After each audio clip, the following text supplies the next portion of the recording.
Hello, I'm Grandmaster Herbert Ware with Mount Tabor Grand Lodge YouTube channel, coming to you once again from the most wishful Mount Tabor Grand Lodge AF and AM International Masonic Temple. I do appreciate you chiming in. Hopefully this video will be of aid, of value, and will help you accomplish what you have set out to accomplish. Don't forget to subscribe to the YouTube channel, recommend a friend, help us grow, okay? We're trying to help you grow, you can help us grow. And that's what life is all about, a relationship. Today we're going to talk a little bit about who's in charge. Coming into the year 2023, if you haven't, this is a great time to self-evaluate. Where, how, and why are you where you are? How has the year started for you? You say you're doing okay, or you're making it? Well, those are not really good responses. Let me ask you the question, going back to the title, who's in charge? Who are you listening to? What current principles do you use to help you through life and work? Where did you get them from? Facebook, TV, from a friend? Who tells you how to act? Who's your guidepost? Well, let's call a spade a spade. You are responsible for all of it. The man, the adult, the person is responsible for how everything is received and used in their life. So when the rubber meets the road, are you going to be a mouse, a man, or a man of God? A mouse is a whiner, complainer, and always blames it on them. It's their fault. They did this, they did that, etc., etc., etc. Now the man, which is worldly, he makes a decision and works for manifestation at all cost. Kill or be killed, only the strong survive. The man just cares less about anything other than what he's going after. But a man of God is one who makes decisions and is led to manifestation without hurt, harm, or danger to others. But again, I'm going to ask you, who's in charge? You see, Freemasonry teaches us to be in charge of our vessel, which means everything that goes on in our life is under our control. We decide how to handle it or not handle it. You see, you either supply good ground for growth or you give up ground for the enemies to play on. And when the enemies, there's three of them, get to play on your ground, which is your mind, they create a form of stinking thinking. And that stinking thinking perpetuates itself. It grows. Stinking thinking places others in charge. It says, others have done this to me, or they're holding me back. But again, let's call a spade a spade. You are responsible for it all. Your thoughts 1, 2, or 5 years ago have gotten you where you are right now. Let me say it another way. What you have or what you're doing right now is based solely on the mental fitness that you've had a year, 2 years, or 5 years ago. So we can't blame anyone else, because we could have, should have, and if we would have thought differently back then, things would be different now. Most people confront or count remembering as the test of mental fitness. But I submit to you, planning and focusing on where you want to go is the actual test for mental fitness. When you're planning and focusing on your future, that is the real test. You see, every thought stimulates a want. Every want stimulates a desire. Every desire stimulates belief. Belief creates faith. Faith directs work, and work yields the manifestation of what you're after. So the knowledge of truth, and Masons are in search of deep truth, is absolutely necessary for the deliverance from stinking thinking. I'm going to say that again. You must find truth in order to get rid of stinking thinking. See, there's truth in all things, and man must know the truth about what he is and have experienced, and the true causes of why he is where he is to make any changes. Now, as for me, I take full responsibility for my present state because I had full authority, volition, or choice to do things differently in the past. But now I hold myself to a higher standard. Now I believe, I understand that I have options, and I think logically and strategically before I move or act or speak. So we know that God put in places a system that reacts to our action. Let me say it. Let me tell you. A thought is an action. All thought is generated by the Spirit. All thought is Spirit generated. So how do you discern good from evil in your thoughts? Does the thoughts line up with the Word of God? Do you walk, so that you don't create any hurt, harm, or danger to others? Does the end result serve the greater good or just self? Those are three questions you can ask in relations to your thoughts. Each of these questions carry a very profound effect. For everything we do or say, there is a law. The law is cause and effect. All of creation is governed and operate by the law of cause and effect. Good and evil operates according to cause and effect.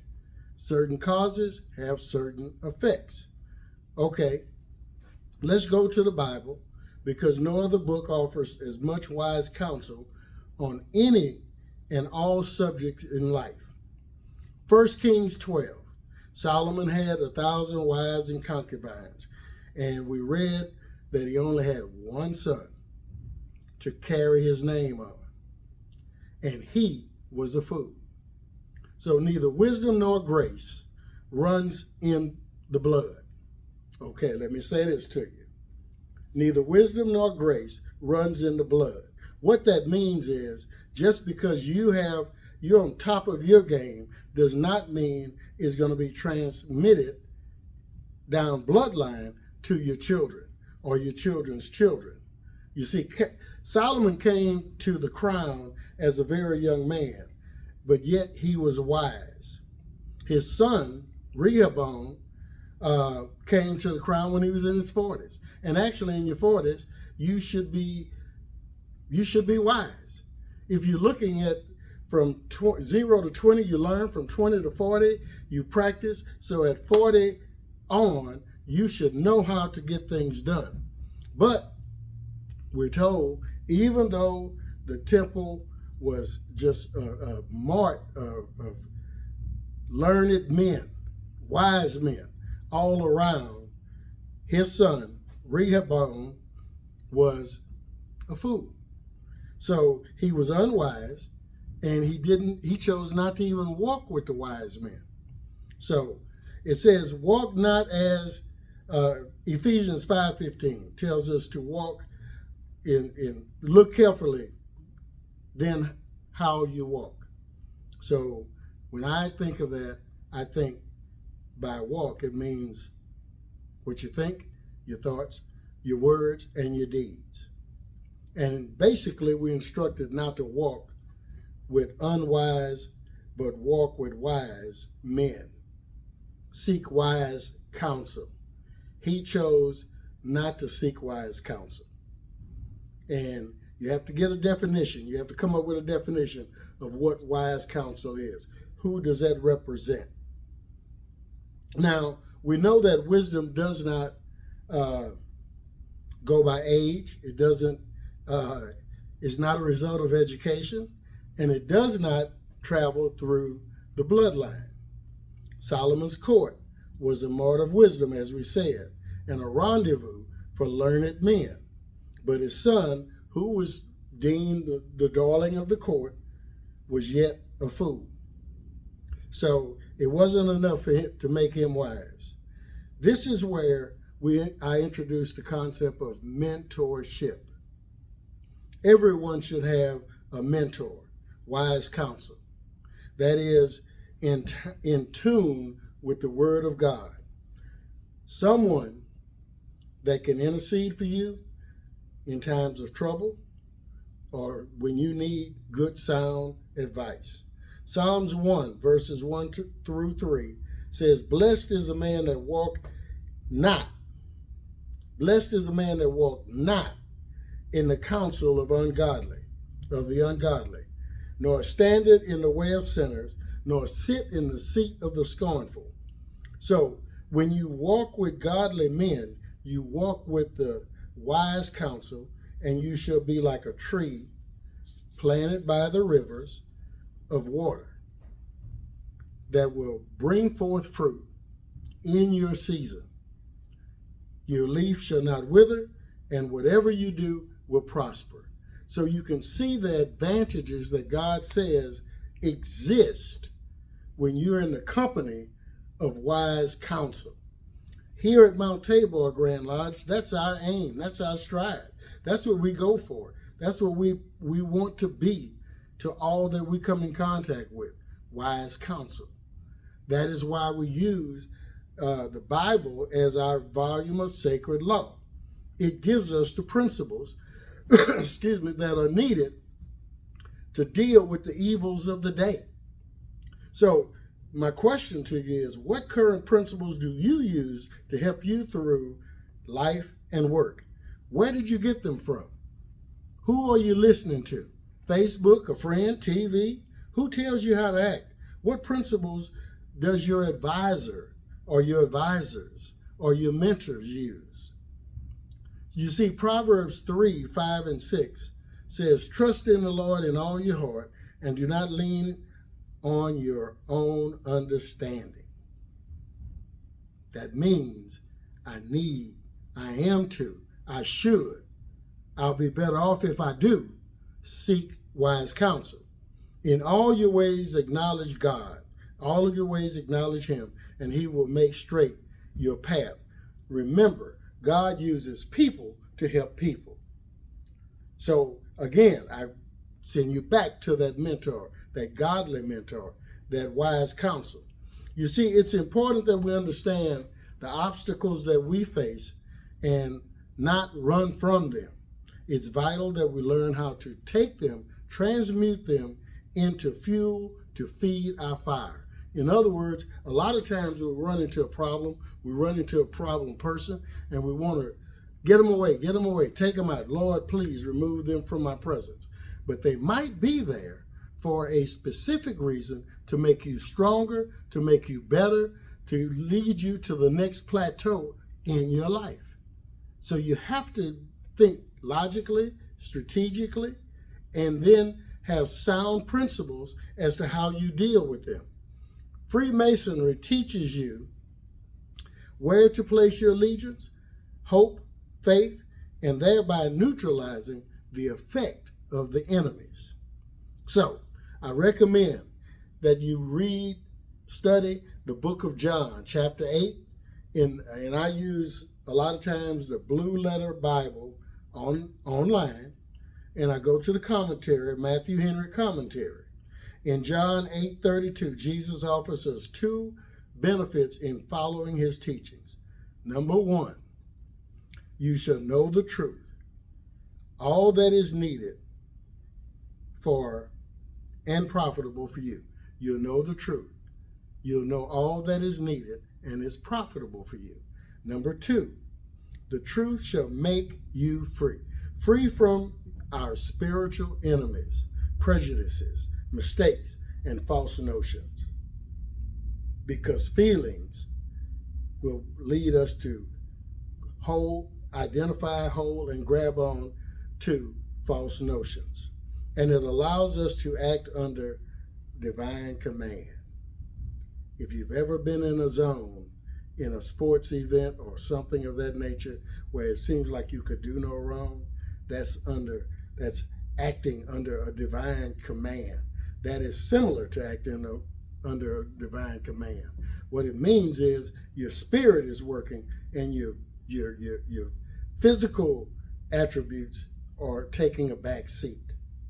You see, we can always teach skill, but we can't teach the spirit.